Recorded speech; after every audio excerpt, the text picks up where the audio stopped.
How many tech guys, if you could count, how many tech guys have you hired over the years? Have you hired many? Yeah. I don't know how many. Not a lot. Not a lot. I mean, that doesn't help qualify you for this discussion. I mean, what's a lot? I mean, I've hired. Yeah. I've had teams of, 5 or 6 tech guys on the team that I've hired or been a part of the hiring process. Yeah.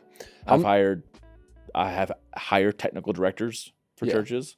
I have helped churches hire technical directors for churches. I've been a part of processes. Yeah.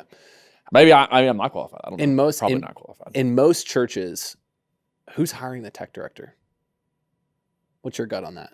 Creative or worship pastors. Okay. Some of those guys or girls fall on an executive team at some churches. Some of those guys and girls answer to the executive team for those hires. Yeah. And oftentimes, even like if it's a bivocational worship leader, it's usually a worship leader who's then finding a volunteer tech guy. Yeah. Whether you're hiring somebody full time or you're trying to find a volunteer to lead the ministry, it's usually somebody on the worship side. Yeah. But we also sometimes see, just speaking for another scenario, sometimes we see them completely separate, and it's like executive leadership or operations is responsible for leading the technical side of the church, right?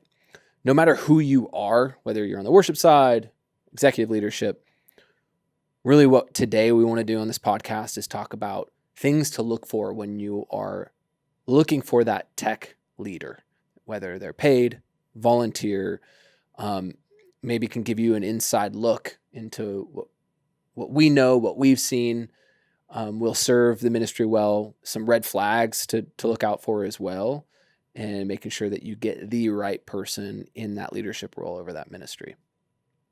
So first, I would ask you, Dylan, from your perspective,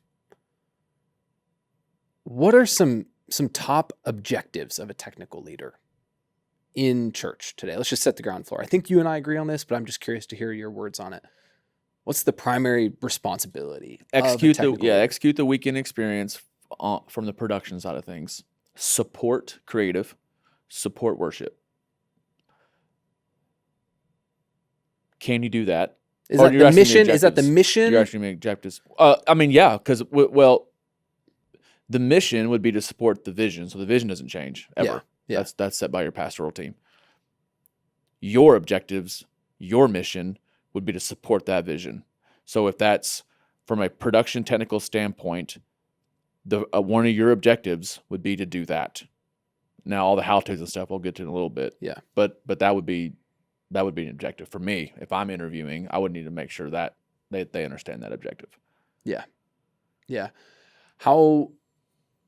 Something we talk a lot about is the stereotype that there's other ministries too, because I know that people are going, well, yeah, but we have to support groups, events, and we have to support, all of those things as well. You're supporting the church's vision technically. Yes. Right? We talk about the stereotypical tech guy. So you listening, you might have this kind of framework in your mind of like, yeah, I got to go find that. That's the person I'm looking for, the person who has that technical mind. Yeah, they're probably not super great with people. Sometimes we joke, like as tech people, we can say this. Sometimes we kind of are a little bit autistic. Like we have this like really OCD kind of bent brain. Like we're really we see things just a different way, right? Especially in the technical realm. And so you may or may not have experience with technical people in the past, and you might have it in your mind, like I'm looking for somebody like so-and-so. And that's how you set your framework for who you're looking for. Really what we want to do is just give you a new framework. Like, these are the things that you should be looking out for. Something that I feel very passionately about is that the primary role of a tech person in the church is still a priestly role of shepherding and leading people. Would you agree with that? Yeah. I think that gets down to the what you're looking for. Yeah. In that position as well. Yeah. Because I agree with you on like the vision, like they're supposed to technically support the vision of the church. But then how do they do that? And that's what I really want to highlight here is like how we do that in the local church is not by pushing faders and turning knobs as the leader. It actually is by developing a team that pushes faders and turns knobs.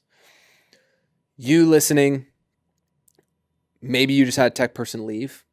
And so you're in this right now. You're like, yeah, we're screwed. We don't have anybody. It sounds bad. Things are falling apart because so-and-so got burnt out and left. That is a common narrative we hear of. Okay, so that hurts really badly right now. How do you avoid that happening again? Right? Yeah. I could talk about this one a lot, but I just think right now, when we're looking for new leaders in the technical ministry, we have an opportunity to stop a vicious cycle that has been plaguing our church for a long time. Bad hiring. Yeah. Yeah. Yeah. And it specifically in the worship and technical ministry. Yeah. We look for the how. We look for the skills, right? But we're not looking for Character. Character. We're not looking for, I mean, we can get pretty desperate. We can start just accepting like, oh, this person, do they know Jesus? Do they not? I don't know. We just need it to sound good so that everybody else can hear about Jesus. Yeah, culture's a big thing too. Like entering into a culture. If I'm interviewing a potential technical director, I've got to be so honest with that individual that this is the culture of our church today. You don't have to be disrespectful with your culture, what's going on. You don't have to be cynical, but you can be honest. This is our culture today. This position supports 7 different ministries. Yep. It doesn't mean you have to do all of that. Now, this is a struggle for technical people. It doesn't mean you have to do all of that. You do have a team of volunteers that you're going to meet and you're going to love. They will require development. They will require shepherding. They will require pastoral support. That would be what's expected from you in this position. I totally respect that you're an incredible audio engineer, and I'd love for you to mix once every 6 weeks to get that itch in, and to show, not just to tell. That helps volunteers so they can see and hear what the standard needs to be. These are conversations I'm having with this technical director. Mm-hmm. But it's very, very important for you to understand that today culture is this. And honesty is going to go a long ways because honesty in that conversation is going to save both parties a massive headache coming down the road. Yeah. Question for you, 6 months ago, you could have told me this in my interviewing. I didn't know that technical teams around here were treated like we're this. Yeah, that's my bad. I probably should have brought that one up. That is our culture today. Technical guys and girls are more of a, we'll just get that person to do it. Yeah.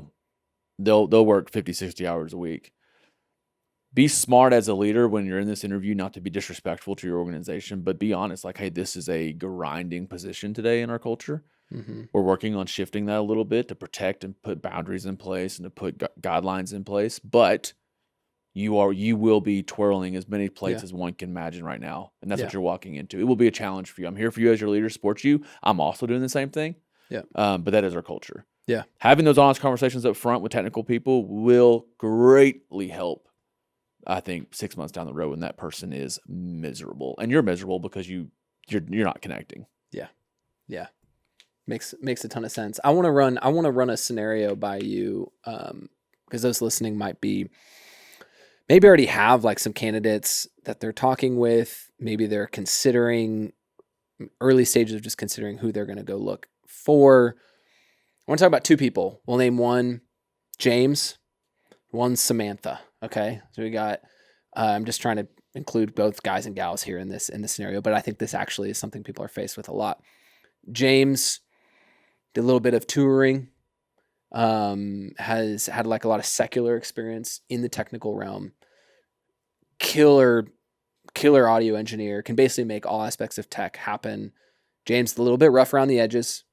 James claims to know the Lord, love the Lord, appears to have that fruit in his life.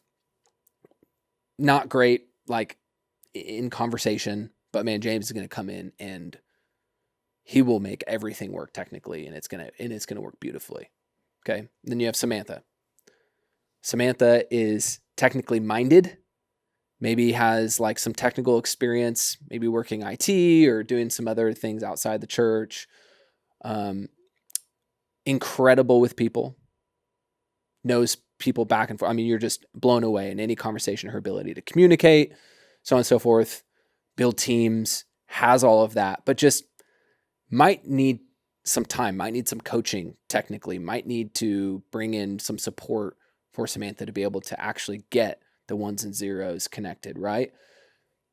I'm first curious, just for you, and there is no right answer. I have a preference, but like for you, You're not curious. You know what my answer is. Okay, but who are you going after? But then I also want you to just... Can I hire both? No, you don't have enough budget for both. You can pick one, but I also want to know which one. If you go with this one, what are the things you really need to look out for? And what do you need to make sure you do and don't do? The same with the other. Because there is no perfect answer here. Right. But who are you going with, and then talk about how you would go with either scenario too. Yeah. I would want to first know my leader's values. What does my leader value? Okay. Because I have to make sure I make a good hire based on where we're headed as a church. Yeah. Right? So if my leader values, I'm not saying this is wrong, my leader values big production, excellence, show up, do your job, leave, hit the mark, move the ministry down the field, but allow us to do the ministry when we're on stage for 30 minutes a week. If that's our culture, James. Yeah. If our culture is my leader values people development, pastoral care, systems, organization, make sure, there's process and systems for recruiting volunteers and volunteer structure, and we're a volunteer heavy church, Samantha. Mm-hmm. Where I would fall in between both of those, because I feel like I've worked in both those churches, I'm still going to lean more towards Samantha. Mm-hmm. But I still really value James and want James a part of the team. Mm-hmm. But I think I lean more towards Samantha as the leader, as like the production director, as like Yeah. the director of production. Yeah, it's like you need I don't people even like know James if I would in the call. ministry. But titles matter too, unfortunately. And I don't even think I would take out technical and Yeah. her title. Yeah. It would be more like weekend something or Yeah. production, overall production something. Yeah. Worship coordinator, worship legit. Exactly. Not to be like disrespectful to Samantha, but titles do matter in our generation. And unfortunately, because of that reason, if you give her a title with technical in it, other people are going to start mumbling about, well, I don't know, that's your technical director. Go ask your technical director who should know things about technology. Yeah. I've lived in that boat before. Like I've been Yeah. that person because I'm more of the Samantha. I don't know. Yeah. I know enough to be dangerous, but I don't know enough to like do right, Yeah. do well. So Yeah, that makes sense. I mean, what that totally makes sense. And I think asking the why is of leadership to really figure out that's something I probably wouldn't have done because I just have such a strong preference of what I would want. Right. But it's so important to make sure that you're operating within the values and the system that is your church, right? Yeah. So knowing that there is no one answer, even though I wish there was, what are the things that are crucial in challenging that person when you do make that hire? Like making sure that person is successful, because we know that there are some serious weak spots with Samantha, some serious weak spots with James. No matter how your church functions, and having those, if they just hired James or they just hired Samantha and they haven't written the job description yet, and they haven't, hopefully they have because they've made the hire, but they have the ability to communicate up front and set this on the right trajectory. What are they doing? What are they doing to make sure holding that person accountable and pushing them in the right direction, while we're aware of those blind spots and weak points? Are we against goals in the church, like having goals for specific people? No, I think that's great. Yeah. I as well. I didn't used to be like that. Mm-hmm. Like when I was a lot younger, I was like, I don't want goals. That's ridiculous. Like I don't need goals. Just show up and do my job. Yeah. But as I've gotten out of vocational ministry and have worked for companies or run my own, we run off goal. Like everything is based off a goal where you're headed, right?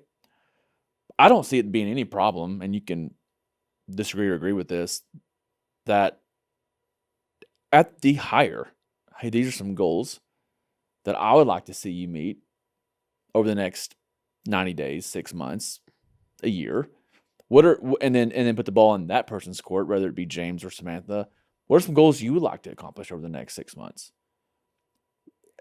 The greatest win of having a goal is that after 6 months, we're both sitting down looking at it going, man, this has been a huge win, or this hasn't been.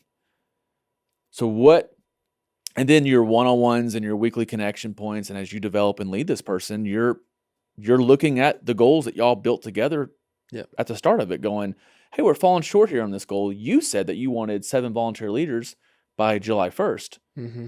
Well, it's March 1st, and you have 1. Yeah. As your leader, what do you need from me to help you find those leaders and put those people in those positions? So I would be a huge advocate for goals on any new hire, especially a new hire. Mm-hmm. You should have goals for everybody, but especially a new hire.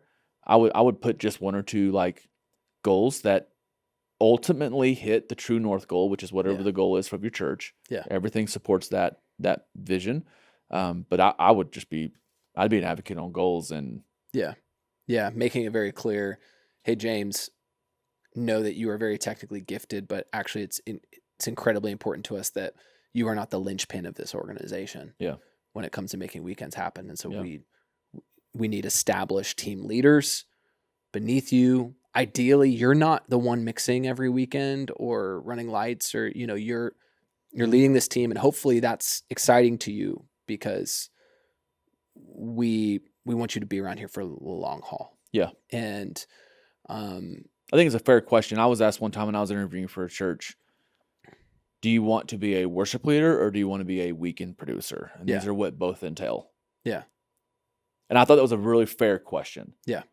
Because in that moment, I knew as an employee to that employer, whichever one I chose to do, that's what I was going to do. Yeah. And so I wasn't going to be hired as a producer and go, man, I really wish I was leading worship. Can I start leading worship on a weekend? Mm-hmm. I wasn't going to be hired as a worship leader at a multi-site and 3 months later go, yeah, but I really want to be like on the leadership team and like prepare and plan weekend experiences and oversee staff. Yeah. Because that employer at that moment could have gone, well, I gave you that choice 3 months ago and you chose this one. Yeah.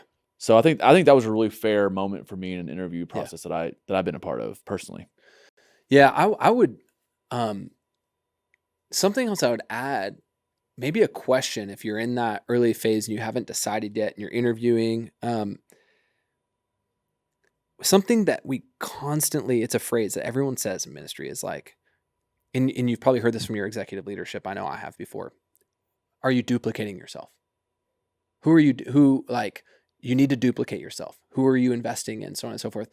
Ask Samantha or James, tell me a story of a time where you have duplicated yourself or invested in somebody else and brought them along and helped them discover giftings or skills that were there that they didn't know were there. Right. Yeah. And if they can't confidently immediately, I really appreciate you asking. Let me tell you about this one time. If they can't do that, do not hire them. Yeah. It doesn't matter how gifted they are.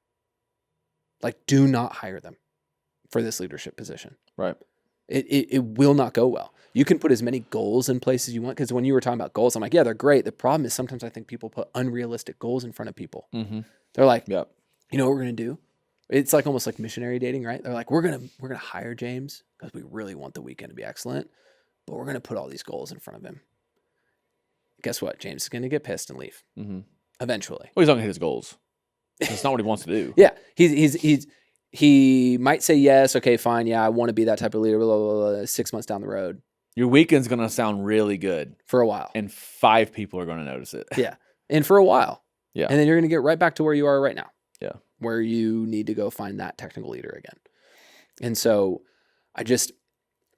man, it might hurt right now, but focus on the long-term scalability of the ministry and finding the right leader, right? We see this from the top down in the church.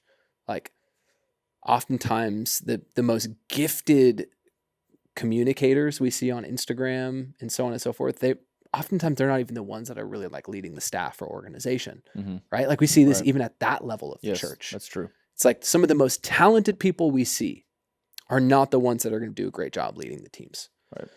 And some churches can get away with that. But if you're that, 500 person church, 200 person church, whatever, like most churches out there, right? You probably are going to have to pick. Like you can't have both. Right. You can't have both hires. Like you said, you're like, can I hire both? No, you cannot. Yeah. You know what you can do? You can hire Samantha in that situation and go build a relationship with James, and please, ask James to be a part of your church and volunteer his time because he's so gifted and you need people like that in your church. But more than likely, James is looking for a job, so he may have to go on to another position, sure. which is something you just have to understand. That's what Samantha could do for you. Yeah. Is find those people in your organization, in the church, not just the organization, but in the church body who might have those skill sets and develop them. Yeah. And this is why we're so passionate about that person, because MxU, that's a lot of how we became a thing, because there was so many leaders in the church who were leaders, but they just struggled technically. They didn't have all the answers. We talk about this all the time. It's like one of the biggest discomforts in being a technical leader in the church today is everybody's looking to you for answers and you're there on ChatGPT trying to figure it out for yourself. Yeah. And so that's why we put together this learning management system for folks like Samantha to use as a knowledge base for the volunteers to guide them through organized training. Yeah, do you think there's a lot more Samanthas out there than are Jameses? I think there is. I think can I be honest? I don't think there. No, I can't be honest. I don't want this to sound cynical, but I think there's neither. I think that there are people who are technically not proficient and not good with people. Yeah. I think that's what I see in the church every day. I think the majority of Jameses are. I think the James are a dime a dozen, and I think the Samanthas are a dime a dozen. But I think I that agree, needs to be the James, standard. Though I think James can go make $170,000 a year working 6 months out of the year freelancing and not have to deal with a living soul outside of their job and be completely happy. Yeah, I think that's where most of our Jameses are today. I've heard this said by many. Usually, the James that end up working in churches are those who get tired of touring. They're like, I've got a family now, I've got kids, wife wants me to be home. Church is actually a pretty sweet gig. And they usually find the largest church in town who's got the best budget, and they can come and do their thing. Yeah. And I don't say that dismissively. It might sound like that, but that's usually what we see. Is like, one of our founders who's since passed, Andrew Stone, he'll say that, like, he was incredible touring front of house engineer. I think he was tour manager as well. Like, it had a very successful career in touring world, but didn't want to travel anymore. And so he started working at Church on the Move in Tulsa, Oklahoma. And that's where he was working. He literally died in the church, and I think that there are folks like that out there. And then I think there are fewer Samanthas. I don't think there are many Samanthas out there, but there are some. And I think the vast majority are people who are the stereotypical tech guy, who not super good at communicating with people, not super good at bringing people along, leading people, and they also don't know what a gain knob does. Yeah. And I see that every day. And so I want to help that person too. Yeah. But that's a really hard circumstance to help. And sometimes I talk with executive leadership who's like, hey, we just, I see this all the time. They're like, we just bought MxU because we got so-and-so, and this is what we're struggling with. And I'm like, oh, okay, so they're not Samantha or James. They're neither. And so we've got an uphill battle. We got to get them to get to a place where they realize they're not all that great at mixing. We also need to help them get better at communicating with people. And that is a long journey. And you might be listening going, yeah, that's exactly where I'm at. I'm screwed. And I go, yeah, you are. No, I'm just kidding. You know, my thing here, Dylan, and you might disagree with me, is like that person's probably not going to develop the leadership skills that you need in time for the moment when you need them.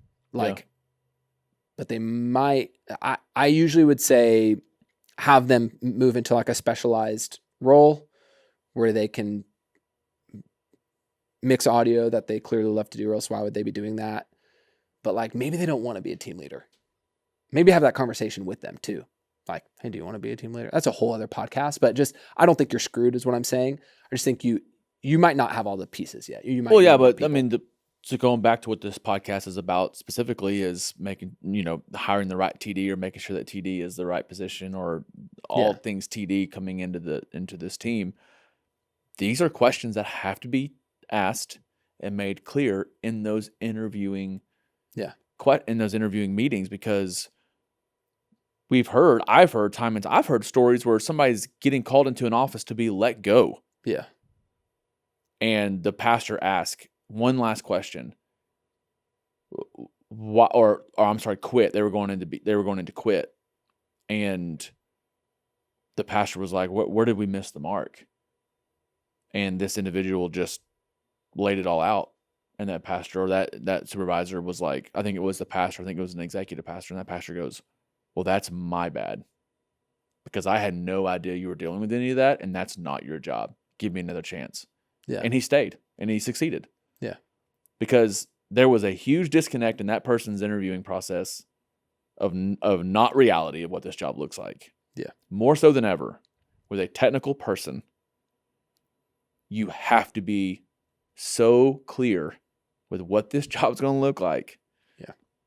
Because the second it changes, right? That's why we talk about sometimes who gets tweaked the most on a change on a weekend is our production team, right? It's us. It's the production guys. We're like, well, we've already put this in place. We've already checked this. Rehearsals were on this day. Why are we changing? Well, imagine how we feel when it's our livelihood and what's what our careers are. For whatever reason, we're known not to be as loose in those areas.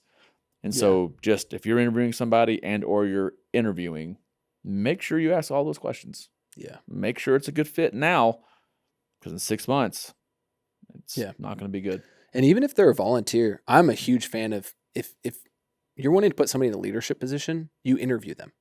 Yeah. Doesn't matter if you're paying them or not. Mm-hmm. Communicate that you have a high standard.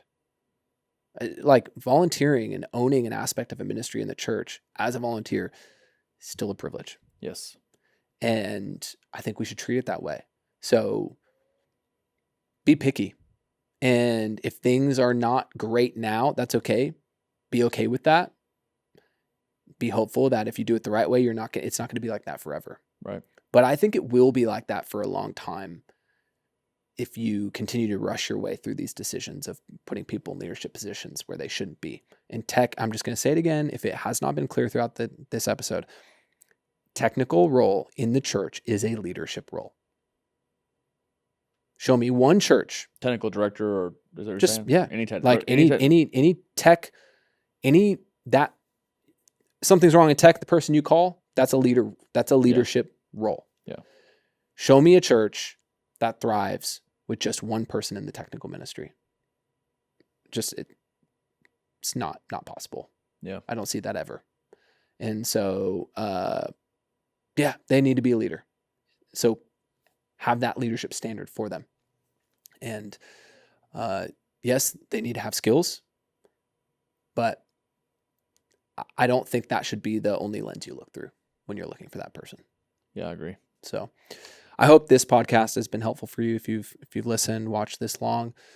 Again, if you are in that spot where maybe you just brought a Samantha on, I'm shameless plug. MxU is the perfect tool for you to use with Samantha. Hey, preloaded thousands of videos on how to do worship and tech ministry and all the mechanisms to be able to deploy that training to a team at scale. It's also perfect for a James, because maybe James has all the knowledge, but man, we allow the ability for James to put his knowledge into MxU, but then actually scale all that training out to volunteers as well. Or maybe James is an incredible audio engineer, but needs to enhance a little bit of video side of things because he is general production of the church. Yeah. All that training is in MxU, and a platform that is turnkey so that James or Samantha can deploy training to a team of volunteers and equip them and enable them, right? So it's why we're so passionate about this conversation.